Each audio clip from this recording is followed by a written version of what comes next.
what are the best practices that you do, or really what are the mind shifts that you partake in to really stay in the present moments? Because as you know, the present is it is what it actually is. It's a gift. So yeah, can you share your thoughts on that?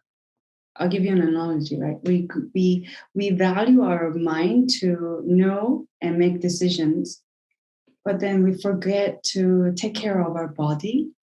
And so to your question, I bought a yoga mat recently, and I proactively stretch and do mini yoga.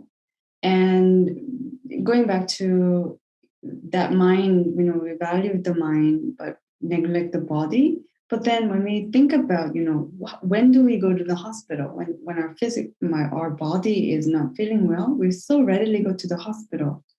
But when our mind is not feeling well, we don't go to the hospital. So there's a mismatch and zigzag. And I want to sort of cultivate all of them. And by saying, okay, in order to be present, accept our mind and body as one unity. And if there is a stigma about treating your mind, just I'm going to let that go.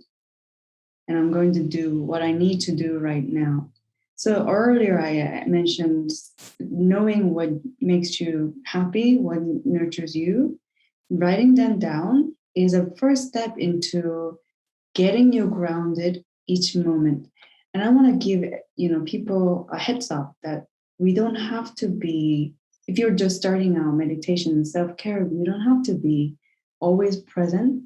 It is a cultivation. It's a process of cultivation. It takes time in order to be consistently present. And so, yeah, I would say just pick one that works well with you and then stick with it. One simple thing is breathing. We remember to take a deep breath in and out. This is the simplest way to become present. I struggle with being in the moments because I'm one of my strong suits is ideation, right? So I'm a creative, but I'm constantly thinking about ideas. How do I bring those ideas to fruition? And one of the things that has actually helped me out, Kate, is what you just mentioned. So writing stuff down, even if maybe I don't follow up, but just the notion of writing my ideas down on paper, I can always revisit that stuff later and say, okay, now I can take action on this because I have time, right? And so, secondly, and most importantly, is the breathing aspect. That right there just brings me back to the moments, right? Keeps me centered, keeps me aligned, and it really just brings overall happiness. I get to enjoy the moments because when I focus on breathing, I'm focusing on centering myself, and my mind doesn't wander. It brings me back to the moments, and that moment is right now is me speaking with you. So instead of thinking about the next question or what we just went over, I'm now presently, my awareness is here. So, what's your vision, or where do you see yourself personally, maybe professionally, or where do you see Life of Emerald in the next, say, 5 to 10 years? Yeah, thanks for helping me cultivate my future self as we talk here today. I love this work.